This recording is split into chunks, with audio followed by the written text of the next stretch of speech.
ki TŌKU REO. Ko kura taku ingoa. Welcome to the recap session of TŌKU REO. Tēnā koutou, ko rai mō nā hau. Yep, and welcome back, whānau. Now, we're here to recap the material that we covered yesterday and also add a bit of conversation, all in te reo Māori and in the mix.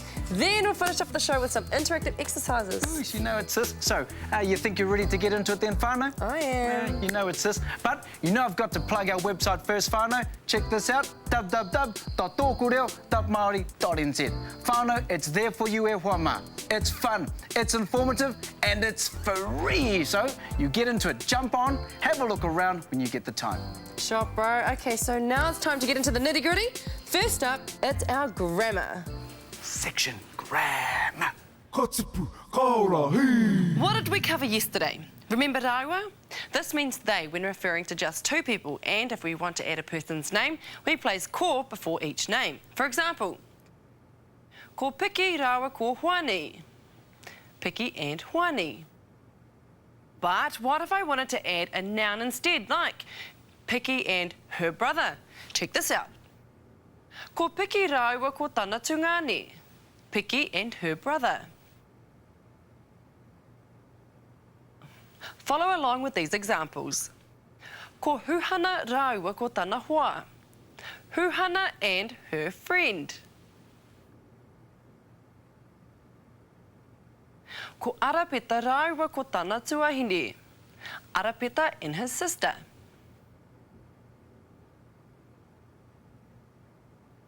Ko atawhai rāua ko tana whaiaipo. Atawhai and her sweetheart.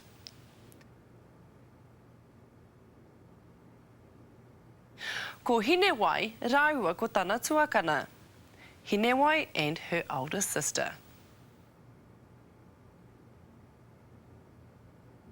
Ko anipeka rāua ko tana kuraua. Anipeka and her grandfather. Ko ropata rāua ko tana ngiru. Ropata and his cat. Ko Rahira rāua ko tana tūngāne. Rahira and her brother. Ko Terina rāua ko tana kurī. Terina and her dog. Well done, whānau. That was a bit to take in. Now you get to have a little break and watch our roleplay crew using this grammar point in everyday situation. Action.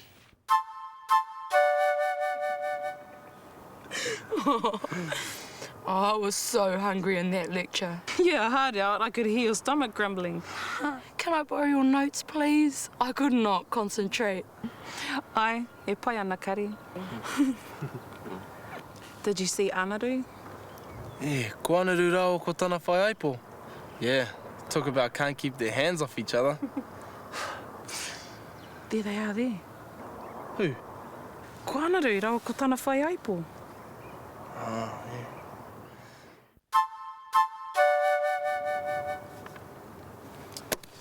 Man, I'm getting so hoha with this assignment. Oh, why is that? What's wrong? I just can't think anymore. Kei te pēhea koe. Oh, tino pai e hoa. I'm nearly finished. Hey, Hinewai, do you know those two over there? Carl, ko wai rāua? Ko wiremu rāua ko tōna tuakana. I'm gonna cruise now. Oh, but you're not finished yet. Yeah, my ride's coming soon. Who's picking you up? Ko mahina rāua ko Jade. We're now up to the part of the show where we get to hear a conversation by our kaumātua and see how easy it actually is. Well, for them anyway. Here's what to expect. You'll see a video clip of a conversation between our kaumātua. Well, they'll be conversing all in te reo Māori using the grammar point covered today. Rāua ko tana. Just because you can't understand everything they say doesn't mean you can't play. All you have to do, whānau, is listen up for today's grammar point and when it's used. Hope you're ready, koutou mā. Take a look at this and make sure you listen carefully.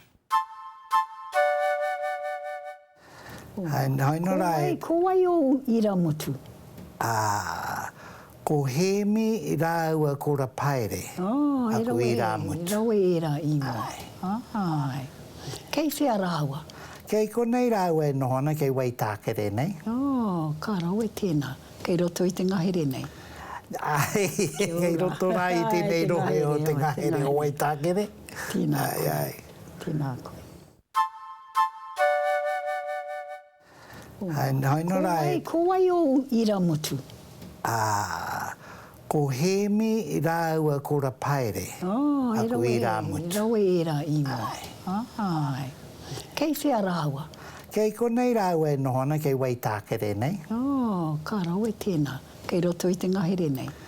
Ai, kei roto rā i tēnei rohe o te ngahere o waitākere. Tēnā Ai, koe. ai. Tēnā koe. Awesome mahi e hoa ma. Now we're moving straight on to our weekly dialect segment where we get to hear all about a word or phrase specific to a certain iwi. Dialect. Ka rera mātu i ki manuhiri. Ke te whakaeke mai ngā manuhiri. Ka mātu nei he manuhiri. Ka re mātu i ki. Hare mai he pōhiri tā tātou. Ka o ka ki mātu. Hare mai he pōwhiri tā tātou a pōpō. Eh?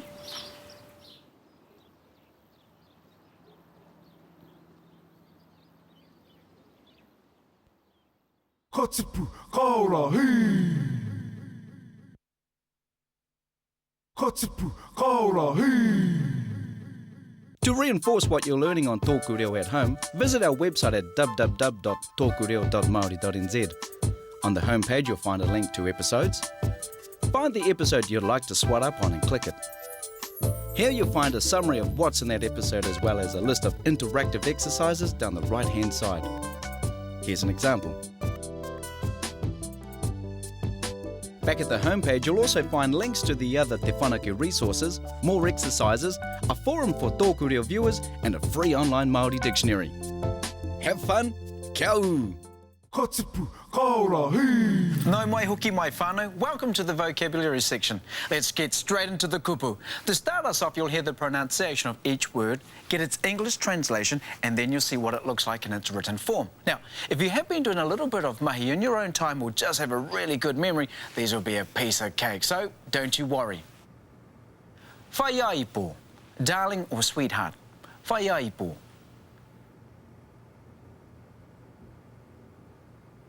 Ingeru, cat, ingeru. Waru te kau mātoru. 83. Waru te kau mātoru. Rākau, tree, rākau. Tana, his or her, tana. Whā te kau mārima. 45. Whā te kau mārima. Peka, branch, peka. Kuri, dog, kuri.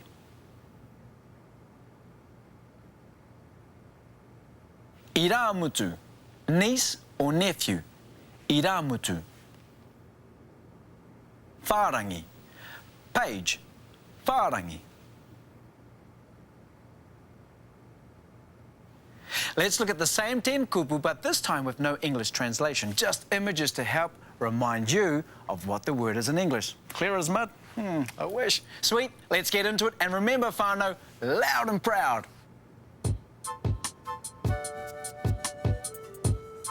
Whaiaipo, darling or sweetheart. Whaiaipo.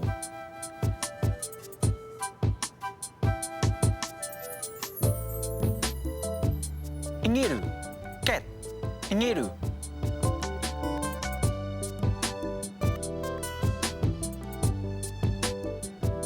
Waru te kau mātoru. 83. Waru te kau mātoru.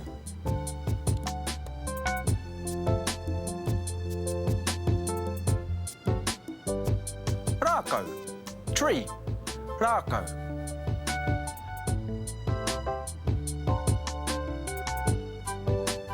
Tana, his or her, tana.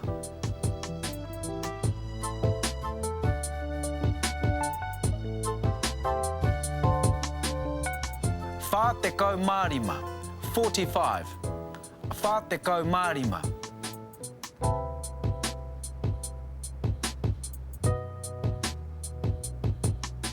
Peka, branch.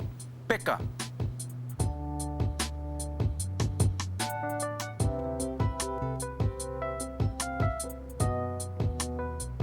Kuri, dog.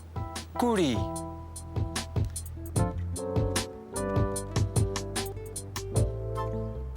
Iramutu, niece or nephew.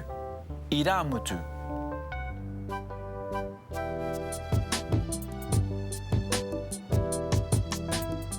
Whārangi, page. Whārangi.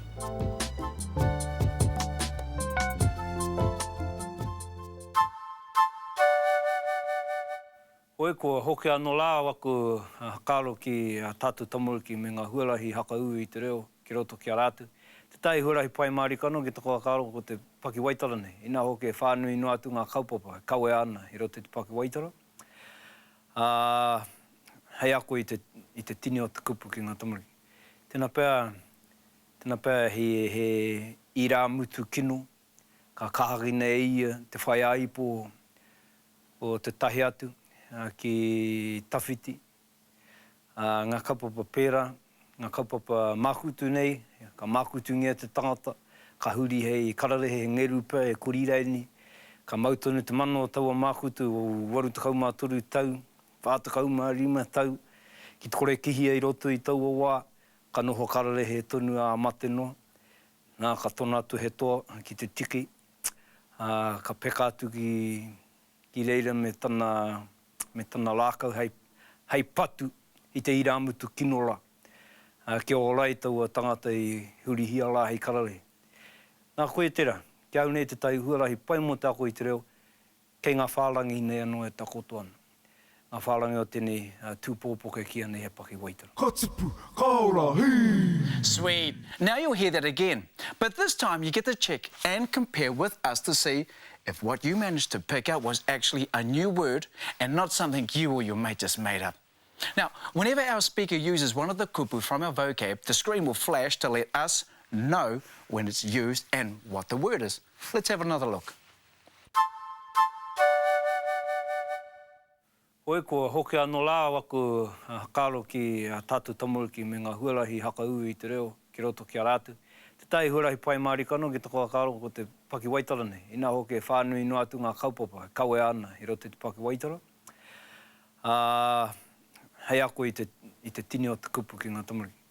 Tēnā pēr he ira mutu kino, ka kahari nei ia, te whai aipo o te tahi atu, ki tawhiti, ngā kaupapa pērā, ngā kaupapa makutu nei, ka makutu ngia te tangata, ka huri hei kararehe he ngerupa e korireini, ka mautonu te mano o taua makutu o 83 tau, 45 tau, ki te kore kihia I roto I taua wā, ka noho kararehe tonu a mate noa, nā ka tona atu he toa ki te tiki, ka peka atu ki reira me tana lākau hei patu I te iramutu kinola.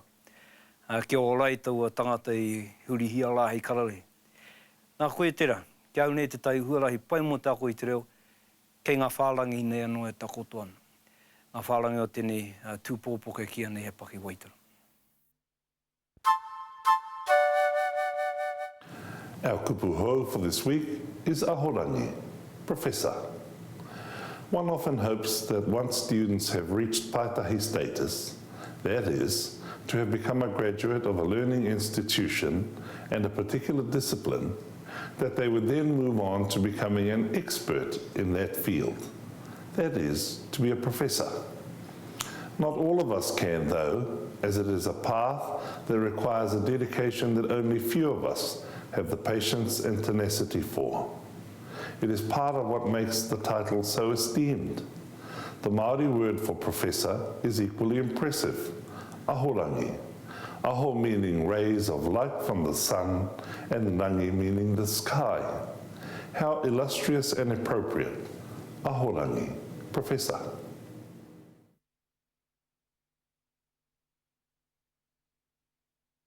Ka tipu kaora hi.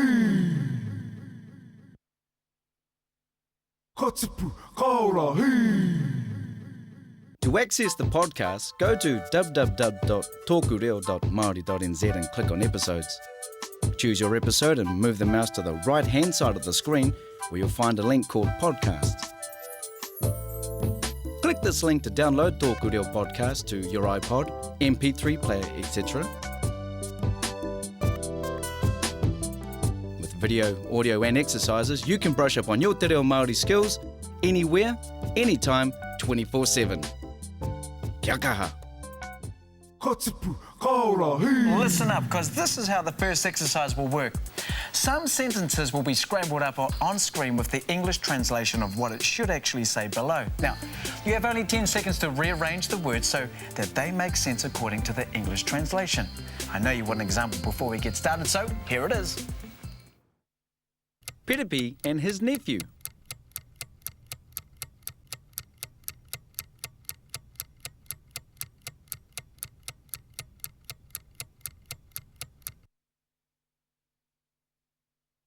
Ko piripi rāua ko tana I rāmutu. You can do this, eh, whānau? You've got 5 of your own to get through. Let's do it then. Raukura and her dog.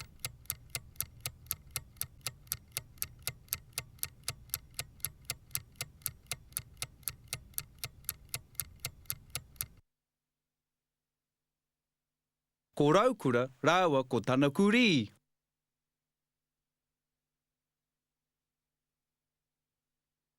Panapa and his grandfather.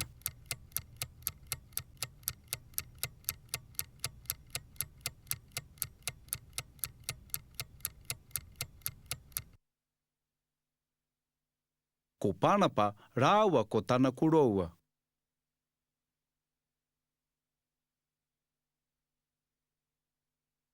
Raimuna and his cat.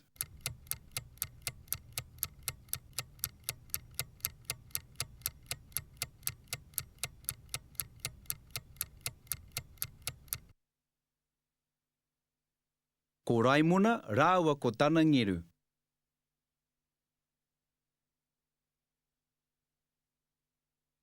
Awatea and her brother.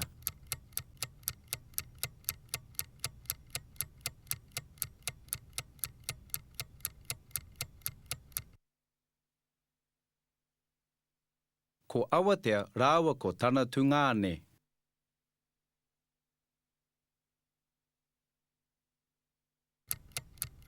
Riria and her sweetheart.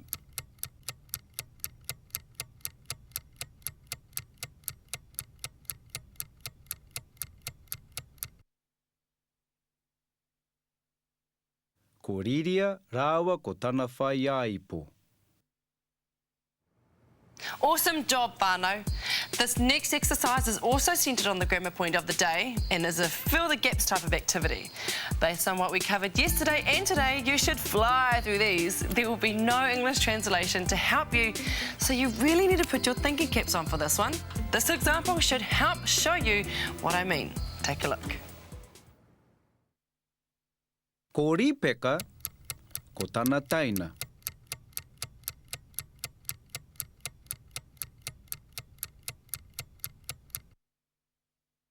Ko ripeka rāua ko tana taina. Sweet, now it's your turn. Don't forget you've only got 5 seconds to think about the answer before it pops up. Ko aroha rāua ko whaia.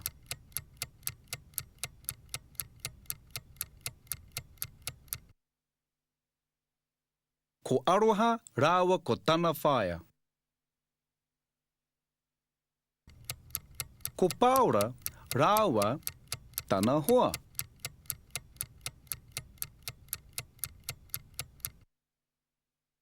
Ko paura rāua ko tana hoa.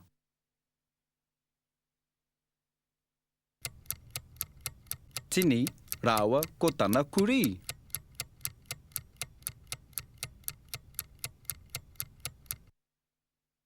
Ko tini rāua ko tana kuri.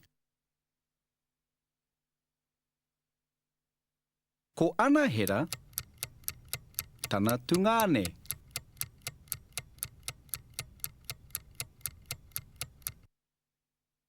Ko ana hera, rāua ko tana tungane. Ko rāua ko tana whaiaipo.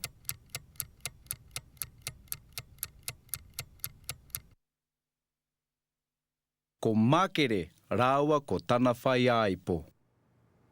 Great stuff here, Juanma. You could have inserted any name for that last answer. It was a trick question. Well, on to our last exercise. This one is going to be focused on our kupu hau from today. You remember when you used to always do the word find in the magazines? Well, now we all do crosswords, of course, but the word finds were always the ones that were a bit more fun and not too hard. Well, this next exercise is one of those. That's the one. There will be a list of words to check off, but instead of going for any word that you can find, we're going to go in order and only get 5 seconds to see if you can find the word before it's highlighted. Here we go.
That's all of the exercises out of the way. Just like always, you've made an awesome effort, Juanma.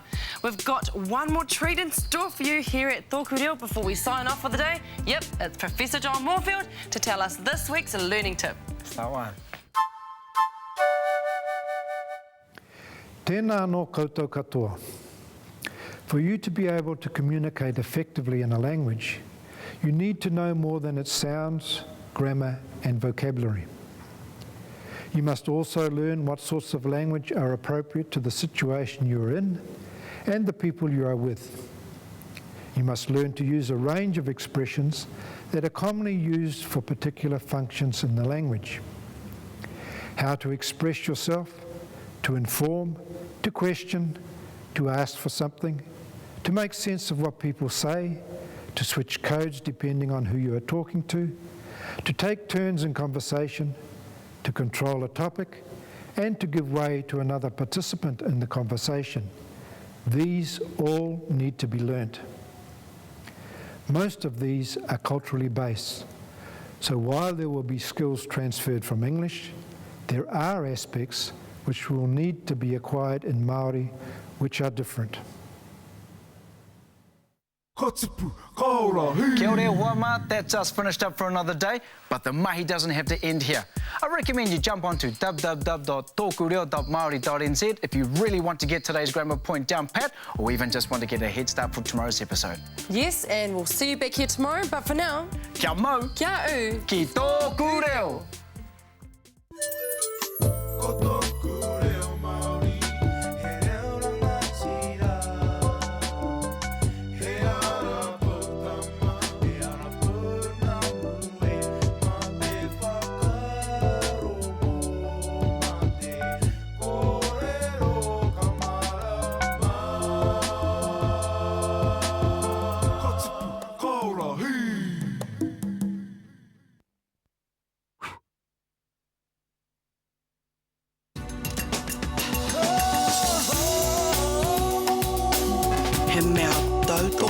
te manga. Kai pāho.